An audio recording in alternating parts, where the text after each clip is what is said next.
حضرت عمر رضی اللہ تعالیٰ عنہ کے قبول اسلام کے واقعات مختلف ہیں۔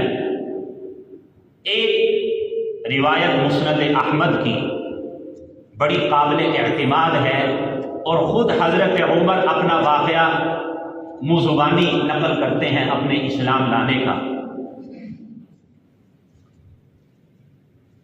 ایک طرف نبی کریم صلی اللہ علیہ وسلم دعا کر رہے ہیں اور دوسری طرف عمر کی حالت یہ ہے، اتنا سخت دشمن ہے نبی علیہ السلام کا، پیغمبر اسلام کا، کہ لوگ کہتے ہیں کہ عمر کا گھوڑا گدھا تو اسلام لا سکتا ہے، عمر اسلام نہیں لا سکتا۔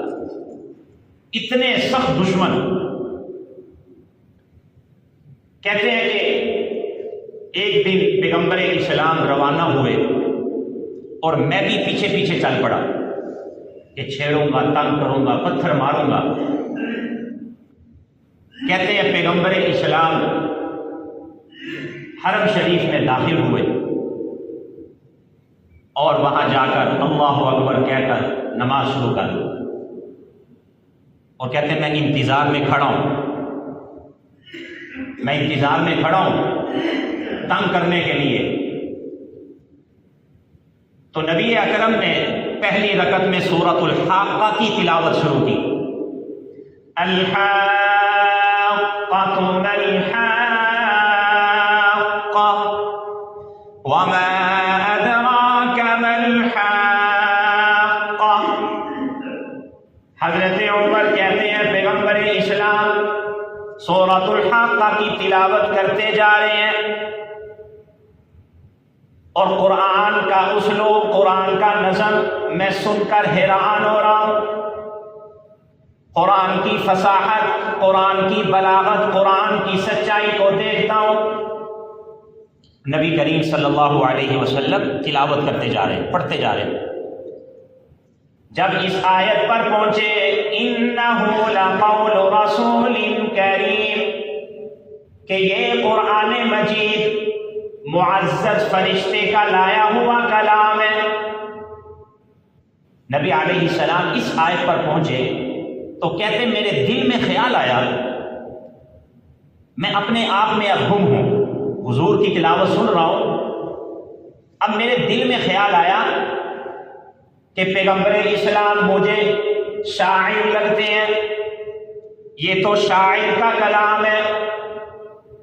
میرے دل میں خیال آنا تھا کہ نبی اکرم کی زبان پر یہ آیت جاری ہوئی، وَمَا هُوَ بِقَوْلِ شَاعِرٍ قَلِيلًا مَا تُؤْمِنُونَ، کہ یہ کلام کسی شاعر کا بھی نہیں ہے، یہ کلام کسی شاعر کا بھی نہیں ہے۔ حضرت عمر کہتے ہیں میں ڈر گیا کہ میرے دل میں جو خیال آیا وہ نبی اکرم کی زبان پر جاری ہو گیا۔ حضرت عمر کہتے ہیں پھر میرے دل میں خیال آیا کہ عرب کے لوگ صحیح کہتے ہیں کہ یہ ایک کاہن بھی ہیں، کہ یہ کون ہے؟ محمد کاہن بھی ہیں۔ کہتے میرے دل میں یہ خیال آنا ہی تھا کہ پیغمبر اسلام کی زبان اقدس پر یہ قرآن مجید کی آیت جاری ہوئی، وَلَا بِقَوْلِ كَاهِنٍ قَلِيلًا مَا تُؤْمِنُونَ، کہ یہ کلام کسی کاہن کا بھی نہیں ہے، تم میں سے تھوڑے سے لوگ اس پر ایمان لاتے ہیں۔ حضرت عمر اب اور حیران پریشان کہ میرے دل میں خیال آیا کہ یہ شاعر ہیں تو ان کی زبان پر آیت آ گئی، میرے دل میں خیال آیا کہ کاہن ہیں تو ان کی زبان پر آیت آ گئی کہ نہ شاعر ہے نہ کاہن ہے، تو پھر کس کا کلام ہے؟ یہ شاعر کا کلام بھی نہیں ہے، یہ کاہن کا کلام بھی نہیں ہے، پھر کس کا کلام ہے؟ کہتے میں نے سوچا، خیال کر رہا ہوں کہ پھر کس کا کلام ہے، تو پیغمبر اسلام کی زبان اقدس پر یہ آیت جاری ہو جاتی ہے، تنزیل من رب العالمین، کہ یہ کلام رب العالمین کی طرف سے نازل کیا ہوا ہے۔ یہ تو رب العالمین کی طرف سے نازل کردہ کلام ہے، یہ کسی شاعر کا، کسی کاہن کا کلام نہیں ہے۔ حضرت عمر کہتے ہیں کہ ابھی نماز مکمل نہیں ہوئی، حضور علیہ السلام نے تلاوت مکمل نہیں کی، فوقع الایمان فی قلبی کل موضع، کہ ایمان کی جڑیں میرے دل میں مضبوط ہو گئی، کہ حضور نے ابھی نماز میں قرات مکمل نہیں کی، ایمان میرے دل میں داخل ہو چکا تھا، ایمان میرے دل میں داخل ہو چکا تھا۔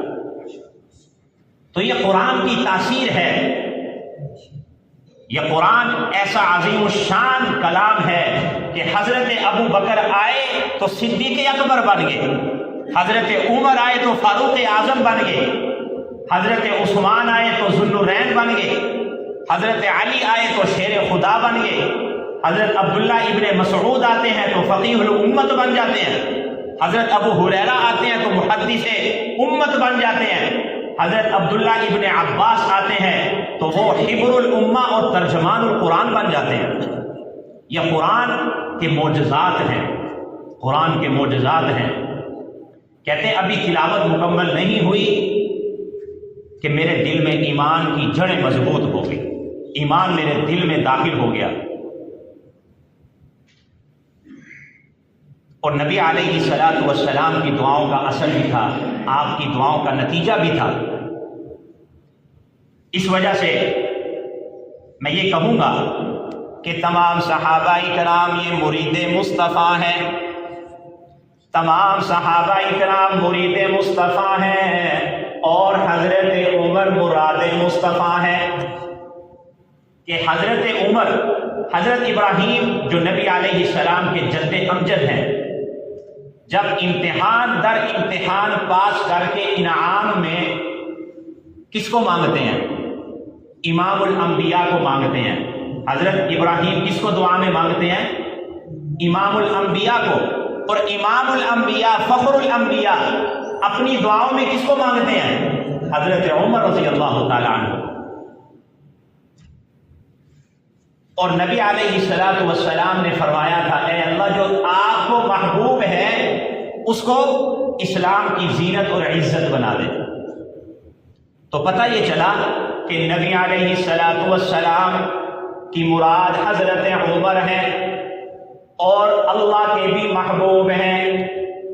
اگر کسی شخص کو عمر پسند نہیں ہے، پیغمبر اسلام کو بھی وہ پسند نہیں کرتا۔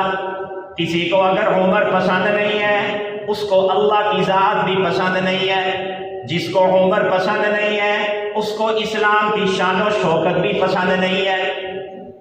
عمر تو اسلام کی شان و شوکت ہے، اسلام کی عزت ہے، اللہ کا چناؤ ہے، اور نبی علیہ الصلوۃ والسلام کی مراد ہے، مانگ کر لیا ہے۔